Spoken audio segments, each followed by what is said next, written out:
talaata fukki fan ak ñeent ci weeru décembre ci atum 2021 mbokku téléspectateurs yi safote ànd ak ñun ci ITV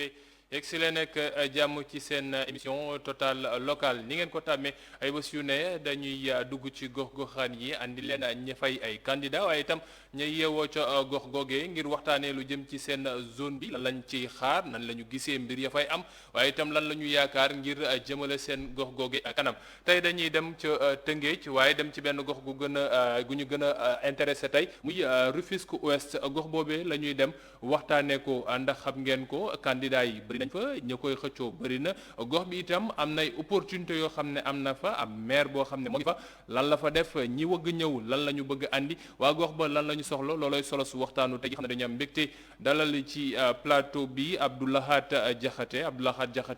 nekk tête liste majoritaire bu coalition citoyenne buntu bi nekk itam candidat ca mairie bu Rufisque Ouest. Abdou Lahad ñu nuyu la dalal ak jàmm bàyyi la nga nuyu waa Sénégal ak waa Rufisque. jërëjëf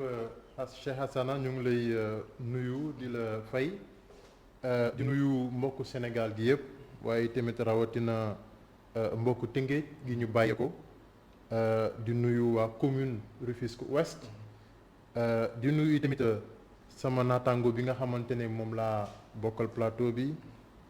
di suma dëkkandoo di am yaakaar ne jotaay bi ñu am tey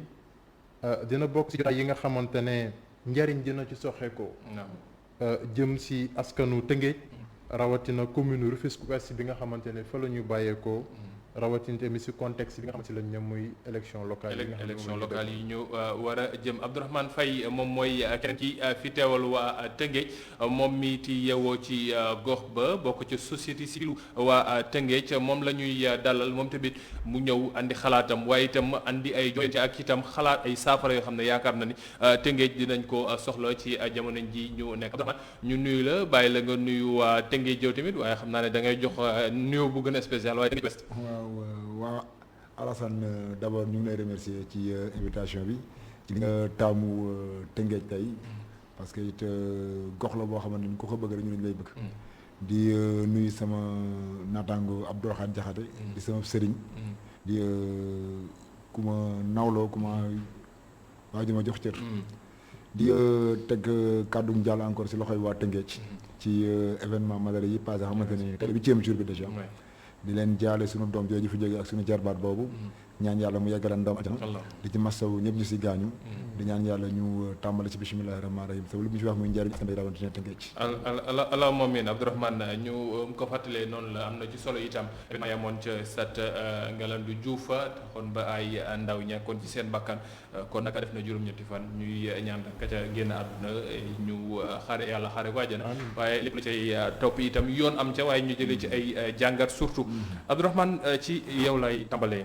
Tëngéej Ouest yenn saa yi dañuy wax ne c'est la ville la plus paisible ci biir Tëngéej ndax nee nañ dafa mel ne tout se passe bien ndax am ngeen ay industrie yu nekk seen gox coowal ay suuf ak yeneen yi xam ne day am ci yeneen gox-goxaan yi kenn déggul leen ci yow miiti yeewoo ca gox ba nekk ci société civile peut-être mën nañu wax ne xam ngeen tout ce qui se passe dans la gestion de la commune nan nga jàngatee mbir yi soo déggee ci biti ñu ne lépp gongo. waaw xam nga li gongo moom. ku ko wax ci guddi ñu toll nii ci domaine bu mën nekk Sénégal yaakaar naa boo nax sa bopp te Rufisque Ouest mbëbët yi askan yëpp yi mbëbët daanaka fa la ëppee ci lu bëree bari ci côté infrastructure ci côté aménagement ci côté boo mënti laal am na méthode boo xamante ne mën nañu fa duut baaraam donc bu ñu leen nee lépp gonga moom doon na loo xamante ne nii amaana yanuwul maana teguwul fenn. da nga ni lépp lu nit xalaat rek fa lay gën a méttee comme lan yaa ngi wax léegi mbirub ay infrastructure mais dañuy wax ne Rufisque Ouest quand même am na loo xam ne développement wala am na ay aménagement yoo xam ne maire ba fa nekk ci Alioune Mar def na ko ci ñaari mandat yam fa toog am na loo xam ne def na ko loo xam ne amugu fa woon wala xalaatuñu woon ne dina fa yegg. waaw xam nga man nag su ma statut dafa may lu sax ma yem si benn commune. ma yem si benn communauté man ko arrondissement. su ma statut dafa ma may ma. wax ci jàmbat Tëngéej dans sa globalité donc mais comme que da nga ñëw si Rufisque Ouest moo tax ma tontu la foofu amaana am na ñoom Abdou Lahad Diakhaté ñi nga xamante ne ay candidat lañ fa amaana xuus nañ ba àgg fa xamante man àgguma fa peut-être mais man ci li ma gis maanaam Tëngéej nga tàmbali ko est dugg ko ba nord ba est tey jii fépp foo laal am na mbébét boo xam ne nañ ci mën teg loxo dur ci baaraam ngir mën ko jog a gàgganti. ban moo ci gën a urgent fi mu toll nii. bon bu ñu urgent Tëngéej li fa gën a urgent mooy déjà yoon bi doomu aadama yi jaar ak occupation anarchique. doon na loo xamante ne ni ce sont des clés yoo xamante ni tey jii képp ku war a jël Tëngéej doon na point yoo xamante si nga war a njëkk a focaliser wu ngir mën a gis li nga war a liggéey. parce que aussi boo gisul mbedd mu leer. occupation anarchique fàtte see bët doo gisati foo liggéey. loolu dëgg la Abdou Lahad dégg nga ñaari poñ yi mu tàmbale waaye man damay dellu soit ci fa ma tàmbalee rek waaye soo leen laajee dañuy wax na la ni Rufisque Ouest quand même tout se passe bien ndax maire ba fa nekk am na liggéey boo xam ne moo koy def mandat yam fa nekkoon ak léegi yow su fekkoon ne en tant que simple citoyen da ngay wax ne lii kat mooy bilan am sur une note de 10 nan nga koy jàngatee. waaw jërëjëf Cheikh Hassana je pense que laajte bi nga laajte dafa am solo te bokk na si li nga xamante ne askanu Tëngéej rawatina commune Rufisque Ouest nekk na lu leen di intéressé balaa may addu ci laajte boobu rek sama camarade Tawfekh addu na ci léegi damay yesalaat sama njaal ci suñu rakk bi nga xamante ne muy Baye Ndoye yàlla dogal na ba kenn rot ci situation bi nga xamante ne moom la ñu dund semaine passée te ñëpp naqarlu ko waxuma sax waa Tëngéej waaye àdduna yëpp ko naqarlu ñuy ñaanal sunu borom may ko mu yeggali ndawam ci àjjanay firdawsi te di massawu ay wéyjuram waaye aussi li ci ëpp solo mooy que les autorités compétentes ñu mën a prendre les responsabilités qu'il faut dans cette situation pour que su lu mel ni bañati am waxuma Tëngéej waaye ci Sénégal parce que situation yu mel nii lenn rek lañ si mën a jël mooy jàngat ba nga xamante ne bu ñu ko généraliser dañ naan bu mu fi amati donc ñu ngi profiter cette tribune bi di interpeller les autorités compétentes pour que ñu jël disposition yi nga xamante ne moo ci woon yëpp pour que stade yi nga xamante ne dañu fay daje bu ne yi di fa daje di fa fo moom moo da doon ay bërëb ya nga xamante ne nii kenn du fa jëlee fitna. Avant d'avancer parce que il faut rappeler quand même acteur nga ci domaine sportif bi foofee ca Tëngéej ndax bokkoon nga ci mouvement nawetaan yi waaye itam du ma wax ne bokk nga ci ba léegi ndax am nga ASC boo xam ne yaa ngi ko jiite déjà su fekkoon da ngay def situer responsabilité comme ni nga ko waxee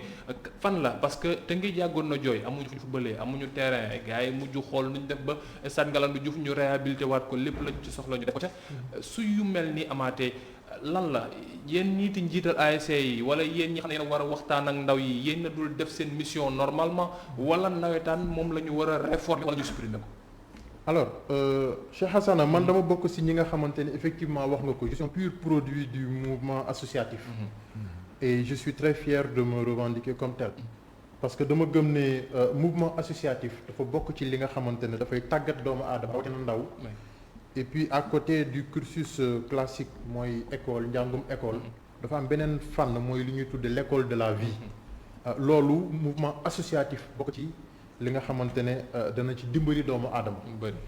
li ci am ba am ci mooy au fil des années la vocation première du mouvement nawetaan a été dañu wàcc yoon bi nga xamante ne moom mooy vocation bi nawetaan amoon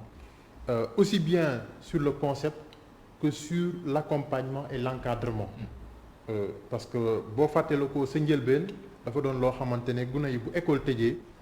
ñu mën leen a continuer di leen encadrer et ñan ñoo ko daan def c'était les instituteurs les enseignants mu doonoon ñoo xamante ne waajal nañ leen tàggat nañ leen loolu doonoon lu am solo bu ko defee gune yi danañ mën a continuer di leen approcher di nekk ci seen wet di leen jooyante di leen orienter ci li nga xamante ne moom mooy lu baax alors il revenait aux autorités de continuer cet encadrement là parce que quoi qu'on puisse dire nawetaan dafa nekk un potentiel extraordinaire on parle de 8000 ASC sur le territoire national alors boo jëlee ASC bu nekk nga ne au bas mot tu as 100 supporters donc ça veut dire que c'est une écrasante majorité de notre population jeune qui se retrouve dans cette activité là et donc lu mel noonu état bi mënu ci génn loxoom parce que tu parlais de responsabilité je pense que la première responsabilité c'est la responsabilité de l'État central parce que lu mel noonu nga xam ne ndaw ñi sa avenir u dëkk ñoom ñoo ci nekk mu intéressé leen je pense que ne waruloo ko dénkaane rek war a nekk am ci un regard vraiment attentif. mais comment est-ce qu'on doit faire parce que ñu bëri dañuy wax ne yaa ngi wax ASC mais ñu bëri nee nañ léegi mën nañ dindi C bi ndax association sportive et culturelle la woon. mais culture bi amatu ci léegi association sportive et financière la nit yi gën ci xalaat. mais justement nan la ñu war a def ba yow sa bopp yow en tant que jiital ASC waaye itam en tant que candidat nan nga jàppee ne war nañ ko mën a soppee ci gox-goxaan yi déjà laataa moo gën a yéeg ca kaw ba ñëpp ñi nekk ci biir koñ yi mën a xam valeur bi bu mu mën a am ak apport bi mu war a jox gox bi. alors Cheikh Sana nous au niveau de notre coalition Union Citoyenne Bunt Bi notre programme dafa taxaw ci volet associatif ñu wax ne fii jamono toll waratuñu dajale ndaw ñi rek ñu ñëw yëngatu 3 mois dem te du am benn jeexital ci maanaam seen dund wala ci dëkk bi si dëkk bi sax laa lay wax c'est-à-dire qu'aujourd'hui comme j'ai dit état bi dafa war a accompagner l'organisation et l'encadrement des activités navétanes mais aussi mu corrélé que ak des objectifs nous on est allé un peu plus loin parce que si suñu programme on est à partir de ASC en disant que le volet culturel a disparu effectivement dañu ko war a réhabiliter dinaa la wax lu tax mais dañu dem un peu plus loin parce qu'on est allé jusqu'à dire que l'État doit aujourd'hui je veux dire donner comme mission à ces ASC là pour que ñu impliquer wu sur comment ça s'appelle le volet environnement et donc ça nous permettra de quitter même l'aspect ASC mais aller même sur ce qu'on appelle le volet environnement donc ça deviendra ASCE si vous voulez et donc là ça me permet de faire un clin d'œil à un ami qui a vraiment théorisé cet aspect un ami comme Boufal et nous qu'on a jugé vraiment pertinent de mettre dans notre programme alors donc pour vous dire que cet accompagnement là doit être permanent et surtout nawetaan doon loo xamante ne nii dañu koy vraiment corréler avec des objectifs aussi bien au plan environnemental mais aussi au plan développement humain mais même par rapport à l'encadrement en ce qui concerne la scolarité et pourquoi pas aujourd'hui on est en train de parler du problème lié à l'emploi des jeunes. On a fait un document au courant de l'année passée c'était exactement le 6 avril. On s'est retrouvés parce qu'aujourd'hui au niveau du fisc on a ce qu'on appelle la Ligue des présidents d'ASC. Lors de notre assemblée générale on a présenté un document assez ambitieux qui nous permettait de revisiter l'ensemble des volets. waaw donc mu mayoon ñu ñëwaat ci pàcc yi nga xamante ni yëpp moom la ñuy xaar ci nawetaan liñ ci bëggoon moom mooy indiwaat volet culturel ba nga waxoon ñu ne woon tey li si jiitu mooy seetlu nañ ne si suñu gox-goxaan yi bokk na ci jafe-jafe yi ñu njëkk jàmbat mooy violence violence bi boo ko xoolee li ko lal ci suuf li ci ëpp lan la mooy gune yi dañu leen beddi dañu leen bàyyi kenn toppatootu leen ba ñenn ñi maanaam mënuñoo mucc ci lii di alcool sàngara wala ci leneen lu mel ñu ne woon loolu boo jàngatee li ko waral dafay fekk ne sa njëlbeen boo seetlee gox bu mel ni ñun fa ñu dëkk sa Tëngéej Rufisque Ouest particulièrement à Rufisque Ouest bi ñuy nekk tout tànk dafa amoon des cadres d'accueil ya nga xamante ne gune gi bu ràññee à l'âge de 8 ans selon li ko intéressé bu dee football day daw dem ci école de football bi ñu encadré bu dee culture wala théâtre moo ko intéressé wala danse wala musique mu dem ci troupe théâtrale bi bu dee même tout ce qui est scout et autres moo ko intéressé mu dem foofu dans tous les cas di nga am ay cadres d'accueil ya nga xamante ne nii même si xale bi réussirul ci domaine boobu mais dinañu ko mën a encadrer n'est-ce pas à franchir n'est-ce pas les différentes étapes de sa vie. yow ci sa bopp modèle boobu nga bëgg ñu moom la ñu war a indiwaat parce que xam nga lu tax moom mooy tax li ñu bëgg am ci gune yi ñu am ko mais bu ñu leen bàyyee encadré wu ñu leen beddiwu ñu leen comment ça s'appelle teguwu ñu leen tënku ñu leen ci yoon mais il va sans dire que ne bés bu ñu dajee ci conditions yi ñuy dajee ci stade yi mais fitna mën na fa am donc li ci am ba am ci solo mooy la responsabilité il faut que ñun ñu exercer ko en amont en quoi faisant mooy ñu indiwaat kuréel yooyu nga xamante ne ci suñu biir koñ yi gune yi dañ leen mën a tàggat dañ leen mën a encadrer et ça c'est une responsabilité des communes on reviendra là-dessus parce que en tant que maire nous ce qu'on dit mooy que ne waruñu génn suñu loxo ci maanaam li nga xamante ne moom mooy vie associative waruñu génn suñu loxo ci tàggatu ndaw ñi depuis le bas âge. loolu mooy tax li ñu bëgg ci pénc bi. ñu mën ko ci am ñu mën ko ci am taw feex ma yegsi ci yow par rapport ak poñ bi nii parce que d'accord ci infrastructure lañ doon wax waaye poñ bi dafa nekk loo xam ne ci waxtaan bi la bokk te da ci am solo sax surtout ci contexte bi ñu nekk ak période bi la wax na ko moom xalaatam mooy xool nu ñu def ba delloo si waat li fi amoon bu njëkk ba maanaam encadrement bi dès le bas âge jaaree ko ci mouvement associatif yi maire yi gën ci seen loxo maire yi génnewuñu seen loxo peut-être que ne affaire yi dañ ko yemale ci benn boor peut-être mooy joxe jeu de moyen financement yi dem seen yooyu peut-être dépassé ko est-ce que moom modèle bi mu joxe yow gisoo ci ay fañ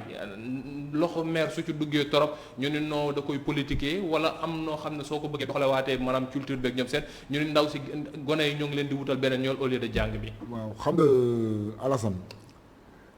activité navétane. mais activité de vacances. danaa ñem ci cadre de vacances bu koy jéggi tamit du ko jéggi lool.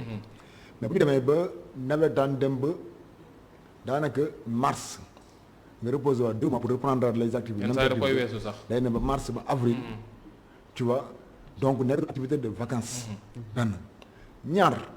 Abdou Lahad Diakhaté dafa wax lu am solo. nga wax leen mooy le C. man j'ai un oncle. boo xamante ne ni C boobu moo ko yóbbu Espagne tey. C boobu. culture boobu. parce que il joue le rôle de la Dior. dans une troupe théâtrale d'un ASC. loolu la ay tubaab gisee invité leen mu dem tey jii ba tey mu ngi Espagne. donc volet culturel boobu amoon na ci solo. dana permettre si la ñuy profité sensibiliser nit ñi waxtaan ak ñoom yab leen ànd ak ñoom ngir mën a avancer leneen mais bu ñu jëlee mbir mi yem ak ci volet sportif bi kese te faites un remarque depuis que. les ASC ñooy jënd assurance ñooy jënd licence ñooy fay assurance ñooy jënd licence ñooy fay réaffiliation ñooy fay démission seeni supporters ñooy jënd ticket ñëw ci stade bi fay ci stade bi final bi le parrain mooy jënd tout ce qui est cadeau. Quel est le rôle de l'ODCAV? Quel est le rôle des responsables des navétanes? bañ jëlee lépp léegi jox ko les politiques ñoom ñu dégagé wu de entière responsabilité ci li ñu war a jouer. J'ai interpellé la fois passée les présidents la Ligue des présidents. am na loo xamante ne ni c'est pas les supporters à régler mais c'est au président des ASC de taper sur la pour dire nous qu'est-ce que nous gagnons. Cette année il paraît. Il y a des zones qui programmées à donner des sommes de fortes sommes aux finalistes parce que l'année passée je les ai interpellés sur ça ñaa leen est-ce que rafet na pour un match de navétane nit ki dépensé 400 000 war a football 8 matchs 400 000 8 fois c'est 3 millions. nga ñëw gagné navétane jox la une coupe en zinc. des moins de 5 de troisième catégorie. jox la jeu de ballon benn ballon jeu de maillot benn somme 200 000 francs. nga ñibbiwaat c'est parfois balaa nga ñibbi ñu xaañ sa ñetti doom wala sa ñeenti doom. nga war leen faj. donc nag jot nañu toogaat. càmbar. mais yow léegi parce que ci suñu pour ñu tënk rek balaa ñoo gën a guddal ndax am na yeneen wax nga ko dañu bàyyi zone bi ak xale yi ak politique yi. léegi moom nee na maire municipalité na si dugalaat loxoom su ci dugalaatee loxoom nan lañ ko war a mën a téyewee ba du ñu wax ne yoronu politique la maanaam ba léegi. xam nga dafa jéggi maire ak municipalité. c'est depuis le ministère de l'éducation ba xale yi bàyyi jàng éducation civique ndax xale yi nga xam ne leen war boo xoolee yow jàng éducation civique. waaw IC moom jàng mais xale yi jàngatuñ ko wala boog nañ ko war a jàngee jàngewuñ ko noonu benn ñaar. xam nga dëkk boo daan def CDEPS bi. gis foyer des jeunes mais tout ça a été banni. municipalité yi mujjee ñëw dañu rey CDEPS yi rey foyer des jeunes yi Abdou Lahad li mu wax dama koy rejoindre ak Jokko da nga naan am na local JCLT. nga jékki-jékki bëgg a def discours y a des maisons recycleurs et cetera nga bëgg a dem ci plage bi am na fooy mën a toogee waxtaan. mais tey jii bu ñu demee bu loolu amatuñ ko Abdou Lahad bu waa quartier bëggee dara. préfère ñëw si Abdou Lahad ak benn dëkkandoo pour ñoom ñu créer lu booy yi mën a téye. léegi bu ñu demee ba léegi ñi ñu war a teg ci yoon bàyyi ñoo suñu bopp. est-ce que à la longue bu ñu jëlee suñu rakk bu ñu jëlee seen bopp li ñu moom mooy jur lu mel nii. mooy jur lu mel nii ba léegi ci ponk bi ndax ku wax affaire sport bi ak ni ñu ko war a réorienté da ngay waxaale aussi affaire employabilité ndax wax na ko léegi moom see bi moo tax ba benn ndijaayam jaar foofu dem wuti ji am bunt bu ko ubbi ndax léegi pour gox-goxaan yi Abdourahmane nan nga jàppee ne war nañ leen mën a gën a orienté ndax comme gox yi léegi dañ lay wax ne la soit da ngay génn nga dem fenn soit nga dem wuti ji kenn ku la jàppale wala nga am bravo ainsi de suite ak yeneen yooyu noonu nan nga jàppee ne war nañ ko mën a def ba Rufisque Ouest entreprise ak yu bëri yooyu xam ne ñoo ngi ci seen gox bi ñu mënti tirer ci seen employé ñi xam ne ñoo ngi yeewoo seen gox ngir mën a résorber gox bi. waaw Cheikh Hassane wax nga volet bu am solo parce que loolu dafay dugg ci politique d'attractivité. politique attractivité bi nga xamante ne nii en fait il revient au maanaam communes yi. et bu ne communes yi c'est vraiment les maires ñoom ak l'équipe municipale ñoom ñoo war a mettre des stratégies une politique ba nga xamante ne ni gox bi maanaam ci kaw entreprise yi fa installé wu dinañ leen mën a maanaam oo ci li nga xamante ne moom mooy d'abord maanaam lii di jëmale kanam dëkk bi parce que y a l'aspect responsabilité sociétale d'entreprise mais aussi si volet bi nga wax mooy employabilité des jeunes surtout côté domaine bi nga xamante si la ñu toll jamono ji nga xamante ne lépp dafay dellu ci li nga xamante ne moom mooy auto-emploi ñëpp mënuñu am ay contrat ak yooyu waaye gune yi tey yàlla dogal na ñun de dëgg yàlla jot nañu nag pratiquer le terrain et ci commune Rufisque Ouest et de manière générale Rufisque dañu fa gis gune yu am taxawaay am tamit jom bëgg liggéey trop et puis ils sont pleins d'ingéniosité li ci am ba am ci solo mooy rôle d'animation boobu nga xamante ne état autant pour moi les communes war nañu ko def parce qu'en réalité communes yi ñoom dans le cadre de ce qu'on appelle le principe de la subsidiarité ñoom ñooy prolongement wu maanaam li nga xamante ne moom la état bi bëgg ñu taxawee ko ci gox-goxaan donc accompagnement boobu encadrement boobu dafay war ci ñoom mais Cheikh Alassane dafa am loo xamante ne itamit xam naa ne point bi dañu si dugg léegi si sama njëlbeenu kàddu waaye dafay am solo trop balaa ñuy sori ci waxtaan bi ñu replacer waat le cadre de notre émission mooy li nga xamante ne moom mooy communes yi maires yi ak le maire son rôle je pense que ne waxtaan bépp bu ñu siy def jamono ji ñu toll si loolu la ñu war a tàmbali parce que bu ñu définirul le rôle définir li nga xamante ni moom mooy lan mooy communes yi solo bi mu am si kenn ku si nekk si ñun je pense que ne am na loo xamante ne danañu ko ut ma bëggoon leeral quelque chose gis nga communes yi nga xamante ne moom moo waral tey élection yi ñuy def muy élection gox-goxaan yi dafa am solo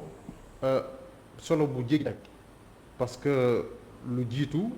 amaana ñu bëri daan nañu bañ a participer ci élection bi parce que boo waxaan ñu ne mode bi ñu daan defee mode de scrutin bi mooy mode indirect bi ñi ngi jàppoon nañu ne seen vote amul njariñ évidemment parce que dañ daan voter ba pare ñi ñuy tëju conseils municipaux yi tëju tànn ku uteeg ñoom ko ñu bëggoon ba waraloon na askan wi ñu ci bëri téye woon seen loxo alors jamono di dox ba tey ñu nekk ci mode suffrage direct bi nga xamante ne moom mooy li ñu war a expérimenter année bi mu doon lu ñuy rafetlu lu am solo te ñun bokk nañ ci ñi gëm ne élection yi dina soppi lu bëri ci réew li tax mu am solo mooy communes yi dafa nekk loo xamante moom la ñuy tuddee échelon de base de notre organisation territoriale maanaam bu ñu bëggee tey suñu dëkk bi dox bu ñu bëggee réew mi mel na mu war a mel dafay jaadu ci kenn ku ci nekk ci ñun nga def ji ci war yépp ngir suñu communes yi jaar fa mu war a jaar tegu ci loxo yi mu war a teg loolu moom moo waral suñu taxawaayu tey yi parce que tey mën nga seet ne tey man bii dëkk commune Rufisque Ouest bu ma gàttee xel trop mën naa ne ministre de la culture la muy def directement intéressé wu wala ma ne ministre du sport directement la muy def intéressé wu. nga yemale sa bopp ci collectivité territoriale waaye collectivité territoriale maanaam doo gis mukk kenn ci commune bi mu ne lii maire bi di def intéressé wu parce que loolu dafay wane dayo bi nga xamante ne maire am na ko ci maanaam ci commune ba ci commune mooy président gox ba dafa am solo loolu ngay wax dama koy dëggal parce que le roi Hassan II demoon na ba wax ci ne sax bu amoon li ko gënal du nekk roi maire lay doon parce que da koy permettre mu jege askanam ndax askan yi moom mooy tax maire bi mooy jege askan mooy tax muy nekk seen i jafe-jafe au quotidien xam li ñuy ñuy dund donc loolu dafa am solo. lan la waa Rufisque Ouest soxla itam ban taxawaay la ci nar a andi ci yeneen poñ yi lu jëm ci infrastructure yi lu jëm ci mbirub employabilité bi ndax laaluguñ ko bu noonu lan lañ ci andi ay saafara waaye itam moom nan la ci xalaatee Abdourahmane Faye Tawfekh loolee mooy ay poñ yoo xam ne dinañ ci yëg ci sant bu baax gërëm ko moom soxna Aminata donc ci xibaar yoo xam ne moom la ñu andiloon ci kàllaama ya nasaraan ci 19:45 mbokk yi ñu jëlaat ci mujjanteelu pàcc gi dem ba 20h30 incha allah waxtaanee lu jëm ca Rufisque Ouest ak suñu ñaari gan yi Abdoulahad Diakhaté nekk candidat bu coalition citoyenne buntu bi fële ca Rufisque Ouest ak itam Abdourahmane Faye Tawfekh bokk ci société civile bi te xeex ngir àq ak yelleefu ñay yeewoo ca gox boobee Abdourahmane pour ñu gën a dugg ci waxtaan bi ngir ñu mën a gën a gaaw a jaxal laata temps bi ti épuisé modèle maire parce que wax na ko léegi ñu bari bu njëkk ba dañ daan wax ne dootuma dugal te sama sànni sama xob ndax xaw ma ki may woteel léegi révolution am na léegi ki ngay woteel xam nga ko moom mooy taxaw sa kanam def campagne et autres mais ñu bari dañuy wax ne dafay bari ay candidature fantôme maanaam ñi xam ne dañuy ñëw pour jaxase carte gi ñenn ñi xam ne dañuy ñëw pour jéem a dindi candidat yi xam ne dañu waroon mën a am leneen ak ñu mel loolu nekk noo xam ne dañ koy coow ci ren ci année bi la candidat yi d'accord libéré nañ ko comme nañ ko gisee woon ci 2014 loolu amul waaye ba léegi am na ay candidature yoo xam ne ñu bëri ñu ngi koy wax ay candidat fantaisiste ak soo leen gisee ñoom Abdoulahad jóge ci mouvement citoyen bi am noo xam ne doxee nañ ko ba commencé te dugg léegi ci langum politique bi nan ngeen koy jàngatee yéen personnellement est-ce que da ngeen jàpp ne espoir mën a am ndax waa gox bi ñoom ñoo génnati xool nan la ñuy nu ñuy dugalee seen loxo ci defin bi wala da ngeen jàpp ne comme ni ko ñeenti waxee rek bëgg bokk la xool nan la ñuy def ba am fa place. waaw Alassane ñu lay remercier encore une deuxième fois ci deuxième partie bi nii en fait yaakaar nañ ko jàppe ñun. yaakaar nañ ko jàppe parce que aussi damay jàpp ne c'est une très bonne nouvelle d'abord pour la démocratie parce que gis nga gox lépp ñëpp la lu ne kenn nga ci man mi nekk société civile am naa ma part de responsabilité ci doxinu gox bi war naa mën a participer pour le rayonnement de ma cité pour l'avancée de ma cité donc bu ñu gisee ñu mel ne Abdoulahad Diakhaté ak pas mal de candidatures yoo xamante ne nii ay jeunes lañu tey jii damay may ma profiter féliciter ku mel ne Bachir Fofana Bachir il a sauvé nos candidatures ñun parce que dañu doon owee les candidats des réseaux sociaux Bachir est le seul boo xamante ne nii mën naa ne il a su confirmer ça dem na actuellement mu ngi en campagne ak Vélingara ak Vélingara nekk ci di ci liggéey ba am solo ñu koy ñaanal yàlla may ko ci ndam lu jéggi dayoo ma ci félicité aussi ndaw ñi bare bare yoo xamante ne nii ci année bi ren ñëw nañu wane ci seen taxawaay loolu da lay wan ne y a un travail boo xamante ne nii dañ koy gërëme les mouvements citoyens et la société civile parce que éveil de conscience yombul woon te les politiques tamit ñu ko woon boo xoolee mouvement yi mel ne ay FRAPP ay Y'en a marre ay ñi su dëgg et cetera ñoo doon def éveil de conscience boobu pendant que les politiques déroulaient leur programme léegi ak société civile bi mon doyen Djibi Gueye ma Ndiaye Cissé autre dañu doon liggéey ba am solo ci loolu léegi bi ñu demee ba tey ji ñu ñëw si 2021 ñu gis le nombre de jeunes candidats et le nombre de coalitions de jeunes boo xamante ne ni taxaw nañu ngir càmbar seen doxinu gox nekk ci parce que aussi dama wax chaque jour di ko tooñee ñu Abdoulahad Diakhaté ne leen le charme de ces locales surtout dans notre département à Rufisque mooy après ces élections il y aura beaucoup de retraités politiques mais il y aura aussi des mornais politiques il faut pas qu'on se voile la face parce que mornais politique mu ngi dikkee ci li nga wax sax candidat yi nga xamante ne dañuy ñëw pour xam nga jouer des rôles des second rôles yoo xamante ne ni gëmuñu ko bi ñoom mais nag dafa am loo xamante ne chaque jour dafay neex ci élection locale yi mooy yaay une masse siège boo xamante ne nii dañu bëgguñu mas ñoo bëgg a voté ji parce que dañu daan ko ba noppi bu ñu jëlee seen carte jox Abdoulahad ñu ñëw conseiller jël ko jox ko Alhassane Falhassane fekk ñoom Abdoulahad moo doon campagne moo doon seen candidat donc nag comme que ren ji dañu ne raw gàddu la ki ñëw taxaw ne leen seen baat laa soxla boo leen ko joxee ba mu rawee benn rek ma nekk seen maire. Oui. yaakaar naa gën na yomb si nit ñi gën nañu am engagement pour dem voter ji. Abdou Lahad ci kon boobee dëgg sa parcours ku ko xool dañuy wax ne ku jóge ci tegg ga la yéeg ba ca ba ci kaw ci Rufisque Ouest ndax noonu nga bëgg tu doxee jóge ci mouvement associatif yi xool noo duggee ci nawetaan yi xool nooy def ba yéeg ci kaw kon yow ñi ñuy mën a woowee ay candidats fantaisistes doo nangu ñu la koy woowee wala am na kenn ku nekk sa ginnaaw pour sa posture. waaw Alhassane sama mbokk lébu yi dañuy baaxoo di waxee sa sàjj wa sa la ndëpp la neexee maanaam li nga xamante ne ñun yàlla dogal na ñu nekk ci tey nii newuñ cëpp ren lay rek ñëw taxaw ci kanamu askan wi ne dañu bëgg a nekk di candidat ci élection gox-goxaan yàlla dafa dogal ñu am fu ñu jaar nekkoon doomi dëkk bi bokk ak askan wi seeni jafe-jafe seeni bànneex bokk ci ñoom comme ni nga ko waxee nekkoon des acteurs du mouvement associatif bokk ci combat citoyen yi nga xamante ne depuis mën naa wax lu ëpp juróomi at ñu ngi ci nekk on a été de toutes les batailles donc ba tax na bu yàlla dogalee tey ñu jàngee ci lu bëree bëri ci li nga xamante ne moom mooy tolof-tolof yi li nga xamante ni moom mooy gàllankoor yi nga xamante ne sonal na askanu commune Rufisque Ouest te lu ci nekk tey jii ni ñu mën ci teg baaraam yaakaar naa ne jaadu na et d'ailleurs même dama c'est au-delà dafay doon une responsabilité pour nous ñu taxawaay yu ñu taxawee tey ngir kat li ñuy wax naan ndamoo dëkk bi jariñ dëkk bi da ko gën ñun nag dañoo fas yéene assumer suñu part de responsabilité ci li nga xamante ne moom mooy fi ñu dëkk par rapport ak askan wi nga xam ne ñu la nekkal wax naa la léegi ne la gox boobu ñu ne jot nañu pratiquer terrain bi yëpp dem nañu ci mouvement de famille dem nañu ci ndaw ñi bokk nañu ak ñoom seeni terrain de football fekk ji nañ suñu wéyjur yi ci seeni grand place waaye ku ci nekk li ñu jàmbat ci ay jafe-jafe te mu doon loo xamante ne dañu koo xam tey waral nañu ñu am une vision claire ci li nga xamante ne mooy li ñu dëgmal ndax loolu tey boo jëlee pàcc yi nga xamante ne moom moo gën a am solo bi ci jiitu mooy ci wàllu gouvernance tey commune Rufisque Ouest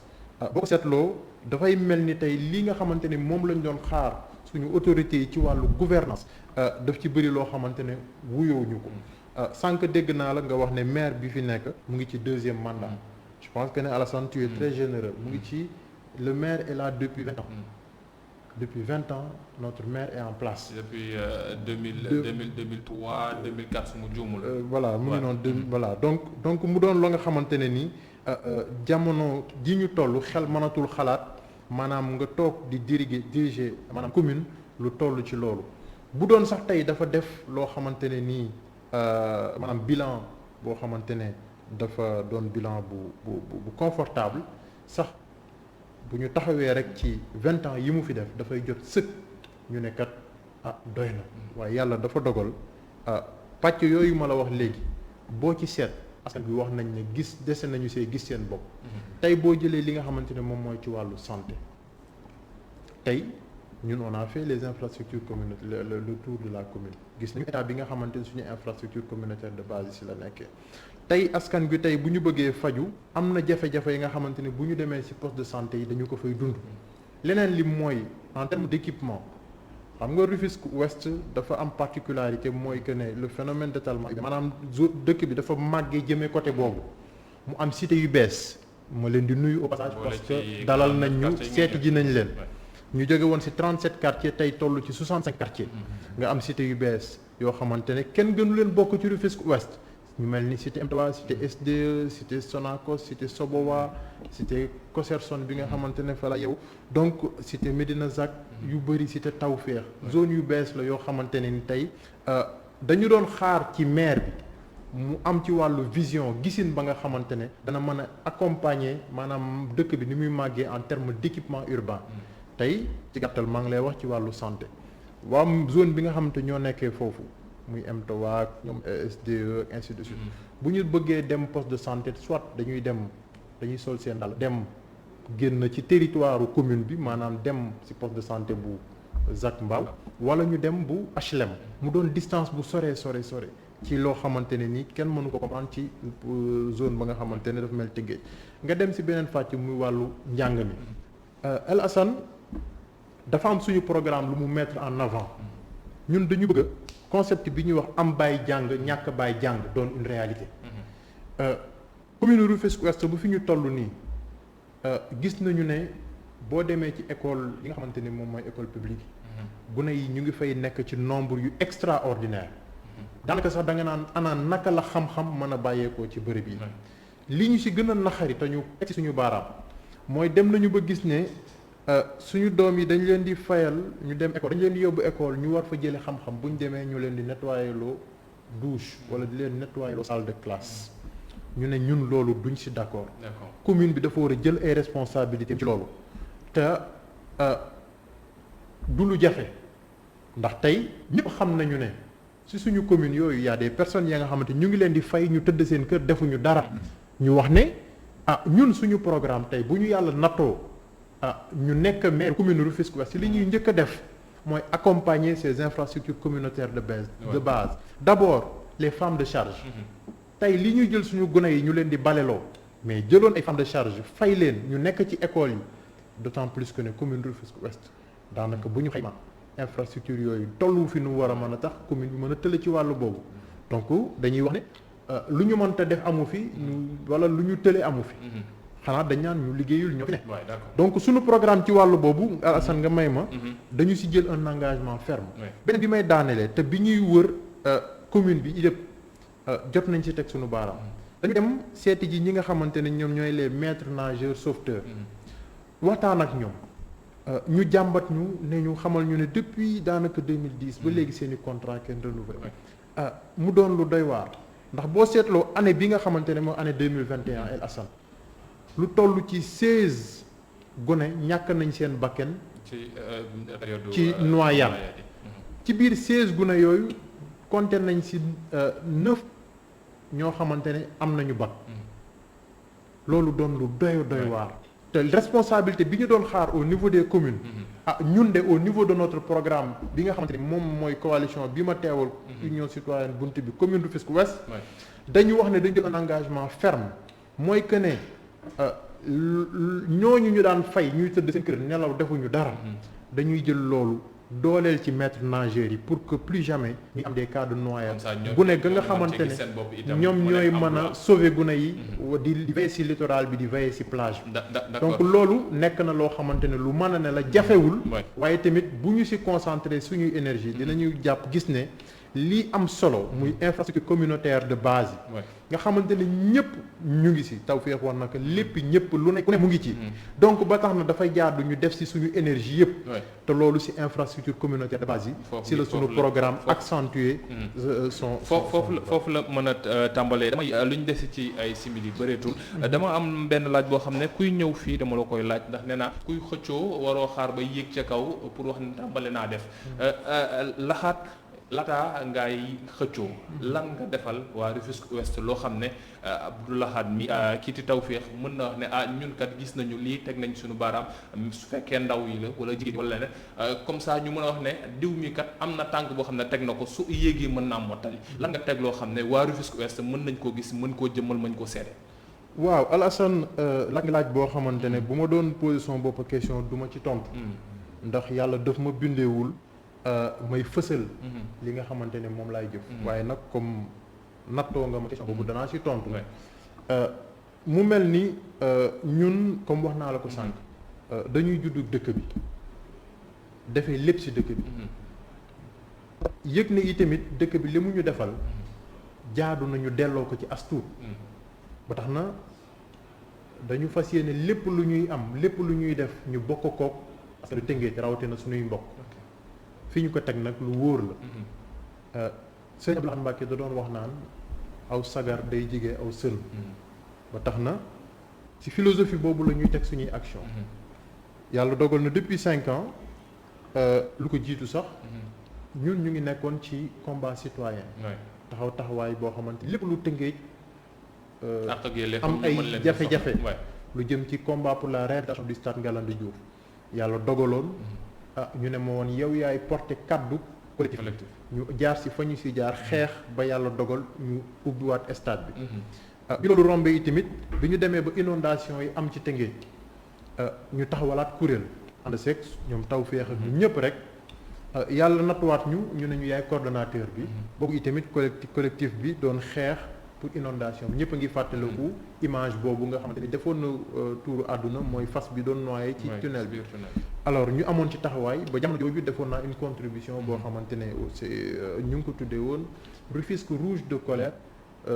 APIX et le DG de l'APIX et le maire de la ville au banc des accusés mu doonoon loo xamante ne taxawaay boobu aussi taxawe woon nañ ko ak yeneen ya nga xamante si wàllu combat citoyen waaye tamit Alassane du ma daanelee foofu dem nañu ba gis ne gox bi nga xam ne fa la ñu dëkk si wàllu boobu en 2016 dem nañu si bërëb gis poste de santé yu mel noo nga xamante ne suñu yaram da doon daw ñu jël si li nu yàlla wërsëgale am na kook suñuy suñuy gox jël initiative ne poste de santé bi dañu koy réhabiliter sur fonds propres muy poste de santé Jokkul Wàgg ba ñu koy defar bu ñu ñëwee fekk nañ ko situation anam bu doy waar bunte bi daanaka contreplaqué la ñu fa defoon poste de santé bi nekkoon amoon incendie mur yëpp lëndëm ñu ñëw defaraat lépp reprendre ko def enseigne luminé ba ñu fa bàyyeekoo en relation avec l'infirmier chef de poste ma koy nuyu au passage muy soxna commencé nañ dafa defee accouchement loolu lu palpable lu concret te waa Tëngéej ji teg nañ ci seen bët bu weesoo loolu ndaw ñi ngay wax ñu dem visiter école nga xamante ne ñu ngi koy tuddee école Alioune Dia ak Moussa Diallo ñu ñëw justement gis ne y avait des factures d'eau qui étaient impayées ba compteur bi déjjati nañ ko directeur bi jàmbat ñu ko ñu ne kat loolu duñ ko seetaan c'était en 2017 boobu kenn waxlu élection ñu jël si lu ñu yàlla wërsëgal dem jënd ji ñaari citerne 1000 litres jox ko suñu rakk yooyu fa nekk di jàng pour que bu récréation jotatee ñu bañ a génn ci ndox yemuñu foofu Alassane ñu dem ci école bi nga xamante ñu ngi koy tuddee école Géej wala ñu koy wax école Ndiagne Samb et di si profité au passage di def un plaidoyer parce que dafa jot école boobu ñu indiwaat ko ci circonscription administrative bu commune Rufisque Ouest parce que ñi mu polarisé Rufisque Ouest la ñu bokk alors ba ñu fa demee en 2007 jours fekk houle bi jaar fa daaneel mur de clôture bi mu doonoon un linéaire de presque 200 à 300 mètres ñu jël encore si lu ñu yàlla wërsëgal si suñu ñax def ko ci ba gune yi mën a nekkaat si environnement ba nga xamante ne environnement bu correct la donc Alassane loolu bu ñu toppee réalisation te li ñuy wax lépp dafay am ay seede amaana du jeex waaye li ñu siy firndeel rek mooy que ne ñun taxawaay bi ñu taxaw mu doon loo xamante ne ni au niveau de la coalition Union Citoyenne Buntu bi dafa doon une conviction may wax ne sax ci un mode de vie la maanaam nu ñuy dundee la